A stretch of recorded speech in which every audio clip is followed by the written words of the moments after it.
नमस्कार बंधुरा, आज के आमी तोमादेर साथे शेयर करब खूब कम समयेर मধ্যে হয়ে যাওয়া ডিমের একটা দারুণ রেসিপি যার নাম ডিম ভাপা। আর এই রেসিপিটা তোমরা খুবই সামান্য উপকরণ দিয়ে বাড়িতে খুব সহজেই বানিয়ে নিতে পারবে।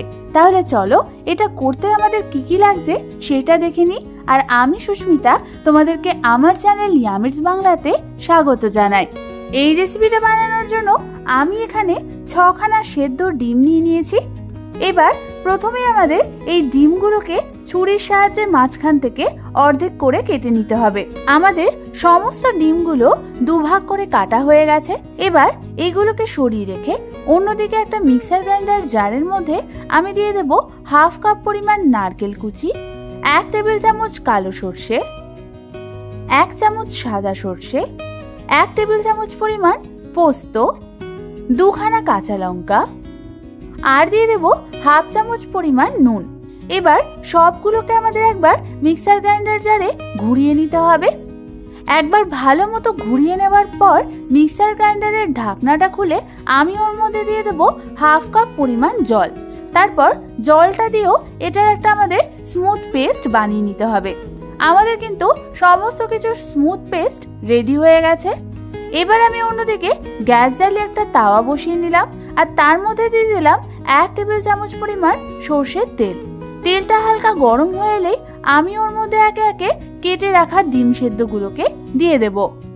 তোমরা কিন্তু এখানে যখন ডিম সেদ্ধটা তাওয়াতে ভাজবার জন্য দেবে তখন প্রথমে ডিমের কুসুমের দিকটা নিচের দিকে দেবে। এবার আমাদের মিডিয়াম ফ্লেমে ডিমগুলোকে 2 থেকে 3 মিনিটের জন্য হালকা করে ভেজে নিতে হবে। আমাদের ডিমের এক সাইডটা ভাজা হয়ে গেলে আমি অন্যদিকে উল্টে দেব।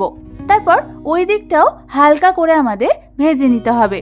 আমাদের সমস্ত ডিমগুলো হালকা করে ভাজা হয়ে গেছে। এবার এগুলোকে আমি একটা অন্য পাত্রে তুলে নেব। এবার আমি অন্যদিকে একটা টিফিন কারি নিয়ে নিয়েছি। তারপর ওর মধ্যে আমি দিয়ে দেব বানিয়ে রাখা সর্ষে পোস্ত নারকেলের পেস্ট, 2 টেবিল চামচ পরিমাণ টক দই, 1 চামচ হলুদ গুঁড়ো, হাফ চামচ পরিমাণ কাশ্মীরি লাল লঙ্কার গুঁড়ো আর দিয়ে দেব স্বাদ অনুযায়ী নুন আর স্বাদ অনুযায়ী চিনি। তারপর সমস্ত কিছুকে আমাদের ভালো মতো একবার মিশিয়ে নিতে হবে। ভালো মতো মেশানো হয়ে গেলে আমি ওর মধ্যে দিয়ে দেব একে একে ভেজে রাখা ডিমগুলোকে। আমি এখানে প্রথমে একটা একটা করে ডিমের মধ্যে দিচ্ছি।